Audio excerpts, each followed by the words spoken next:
Shalom, Shalom Adonai. Estamos aqui para gravar mais um momento juntos de aula e termos mais uma oportunidade de estarmos participando desta oportunidade de virmos a alcançar uma projeção maior das nossas ideias e nossas concepções na construção de um novo conteúdo a cada dia, a cada momento de interação. Hoje vamos ainda na continuidade daquele projeto da produção de um conteúdo de história da igreja, tá?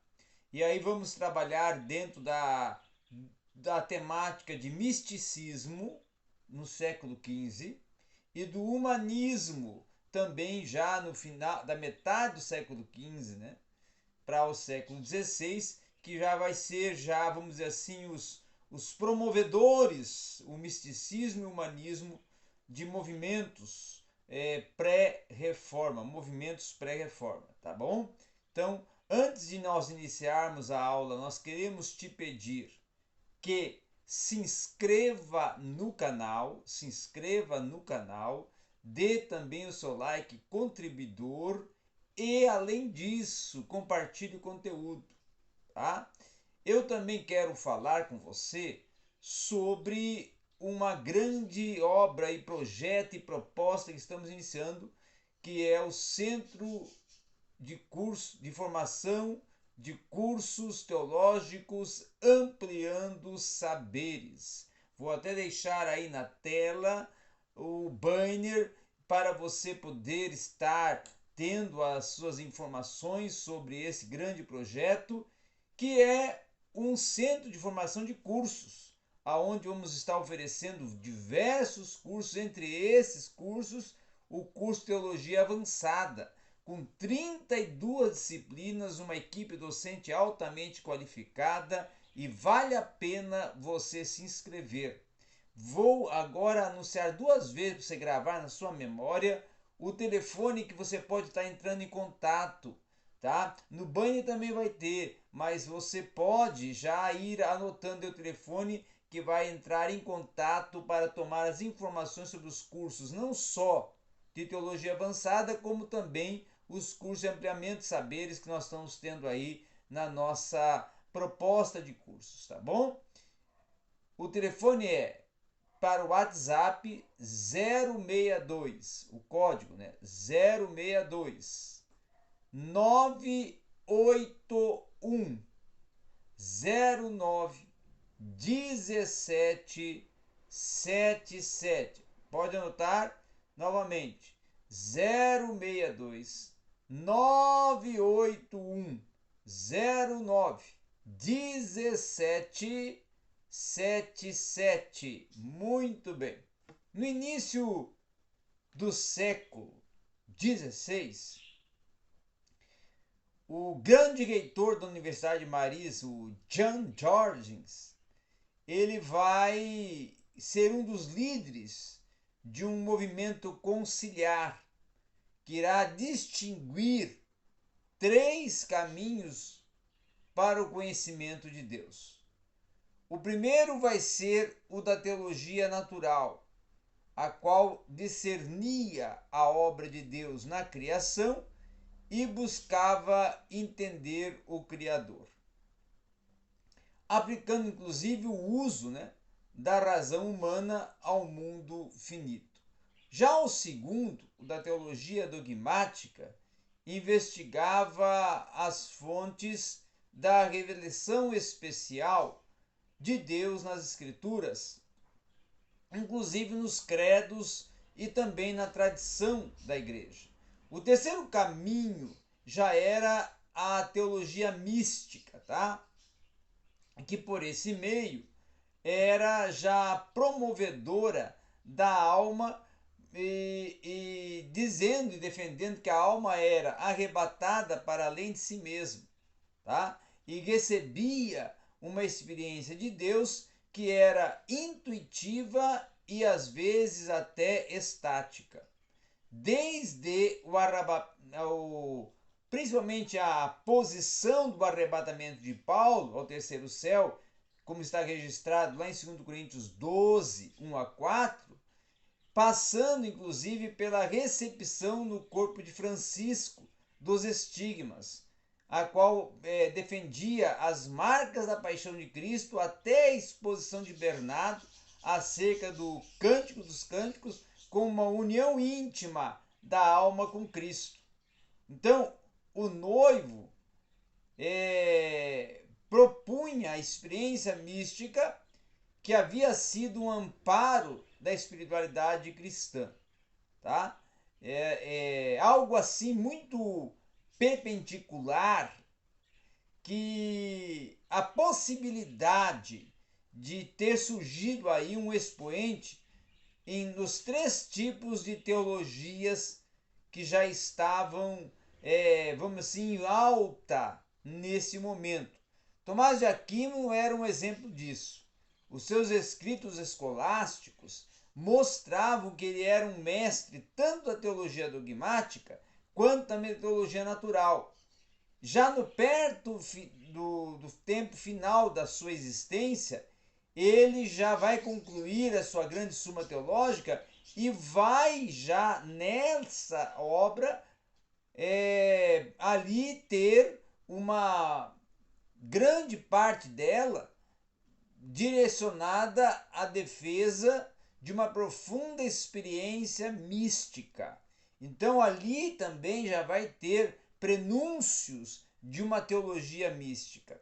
Os estudiosos também vão identificar, pelo menos em 2 tradições da teologia mística na Idade Média, a primeira como o misticismo voluntário, que vai ter a ênfase inclusive na conformidade da vontade humana com a vontade de Deus, que vai ser mediante aos sucessivos estágios de uma purgação e também de uma iluminação e contemplação. Até conforme propõe Boaventura em seu ensino de forma muito clássica, não é?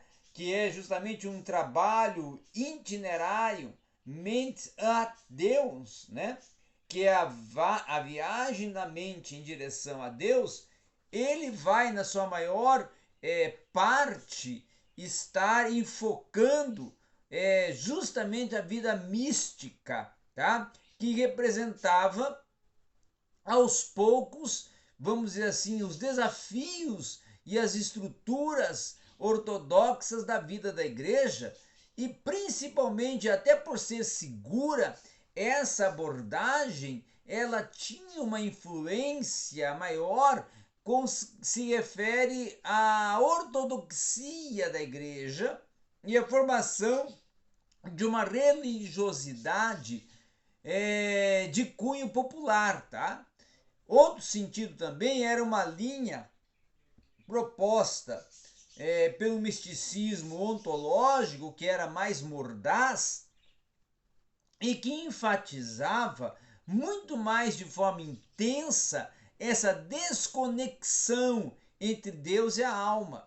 A versão mais intelectual e refinada desse tipo de teologia mística, inclusive, foi apresentada por Meister Heinkart, em que era um teólogo dominicano do ano 1327 que tinha ideias heterodoxas que foram muito defendidas e argumentadas, desenvolvidas em séries de sermões, a qual ele vai pregar e vai defender essas suas posições. Ele inclusive proclamava sobre um bem íntimo de cada indivíduo que havia dentro de um abismo da alma, tá?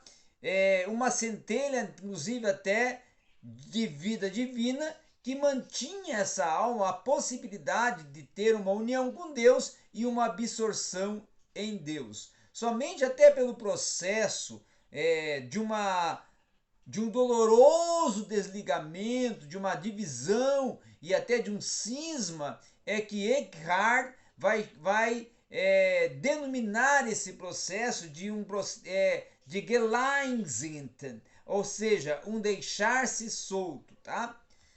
Também nós vamos ter mais tarde as ideias de Gerhard como não morrendo e promovendo assim a sua condenação, surgir aí uma teologia que, traduzida em linguagem, até pelos seus seguidores, como o Johannes Tauler, tá? E o Henning Suso, como alguns mídicos até medievais posteriores defendiam essa mesma posição, eles vão levar em conta essa piedade em alguns extremos excêntricos. Inclusive Suso, ele vai ser um asceta austero em que irá gravar o nome de Jesus em sua pele, sobre o seu coração, e vai procurar reduzir os aspectos mais questionáveis da doutrina de Eckhart,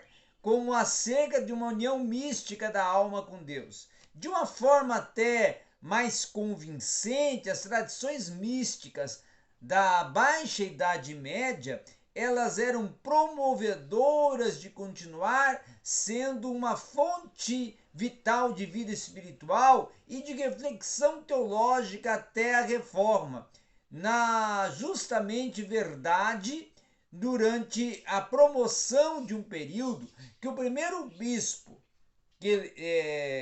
vamos dizer assim, que Lutero vai publicar em uma edição de sermões, vai ser justamente o bispo de Tauler, tá? Ao qual ele Lutero vai chamar da teologia de Darmstadt, ou seja, a teologia alemã. Como veremos até mais tarde, o próprio misticismo vai dar a Lutero um arcabouço, uma possibilidade de ele lançar uma crítica à doutrina medieval da justificação e assim conseguir chegar a uma formulação mais madura e contundente de uma proposta da doutrina da justificação em que ele vai possibilitar aí a implantação e promulgação da reforma protestante. Outro sim também importante nós ressaltarmos é o humanismo. O humanismo vai ser um outro movimento já pré-reforma, que é denominado como a teologia de todo o mundo, tá? Que vai se estender dentro de uma possibilidade que defende a união íntima com Deus a clérigos e leigos, príncipes e camponeses, homens e mulheres, indistintamente, tá? Inclusive o humanismo, por sua vez, ele vai ser um movimento de reforma que vai se originar com a proposta de uma elite intelectual da Europa que vai ter sido inclusive dominado por ela. O próprio termo humanismo, hoje até tão livremente jogado de um lado para o outro, ele vai se referir nos séculos XV e XVI como uma filosofia universal da vida quanto a um método particular de aprendizado, com base inclusive numa redescoberta e no estudo de fontes clássicas da antiguidade, tanto sendo ela pagã, como sendo também de ordem romana ou grega, tá? Também um outro sentido é que o humanismo do período da Renascença e o humanismo do período da Reforma, ele estava muito mais próximo de ser uma possibilidade de compreensão de um estudo das humanidades, tá? Como é denominado atualmente de ad fontes, ou seja, de volta às fontes, tá? Então, era um certo número de estudiosos humanistas que desenvolviam um trabalho que possibilitava a abertura de novas perspectivas da história da literatura e também da teologia.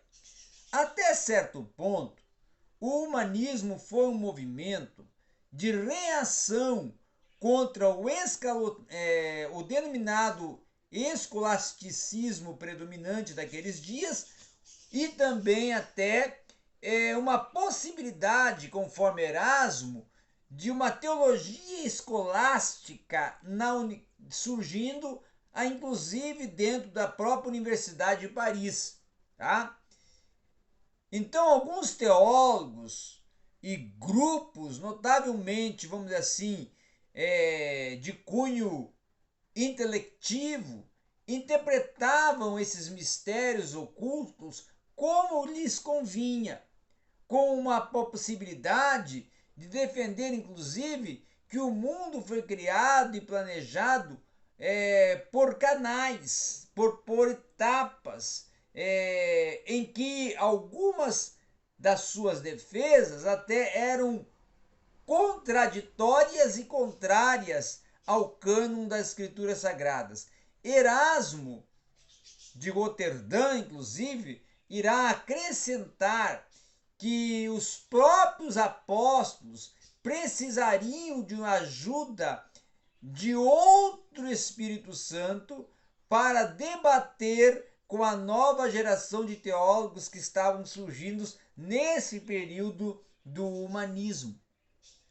O problema do escolasticismo não era a sua ênfase sobre o aprendizado, mas sim a especulação árida que levava o escolasticismo a se tornar um labirinto intelectual de uma reforma na igreja e da sociedade. Então, a filosofia cristã, como Erasmo denominava esse enfoque que ele tecia sobre a vida cristã, era uma oportunidade pressupor a reforma pela educação. Uma educação que viesse a valorizar a retórica sobre a dialética e os clássicos sobre os escolásticos e a ação no mundo até sobre uma reclusão monástica. Já em certo nível, a colheita humanista de fontes clássicas vai levar a uma crítica radical das instituições eclesiais à teologia tradicional, como é o caso do Lorenzo Valla, que irá provar, mediante inclusive uma análise exegética e linguística, a denominada obra a qual é chamada e intitulada Doação de Constantino, documento qual vai propor uma grande parte da reivindicação papal sobre a autoridade temporal, que inclusive estava baseada como um fato de forjar o século IX em um outro aspecto. Então, Valla estava desafiando a tradução tradicional da palavra grega metanoia como fazer penitência. Com isso, ele irá demonstrar que o termo realmente significava arrependimento, referindo-se inclusive a uma mudança genuína da mente e do coração. Não a atuação ritual requerida pelo sacramento da penitência, mas Erasmo irá incorporar a tradução de Valla em sua edição de 1516 do Novo Testamento grego. Já por sua vez, Lutero irá encontrar uma nova leitura do texto original como uma possibilidade de desenvolver uma base até para um ataque frontal à prática das indulgências.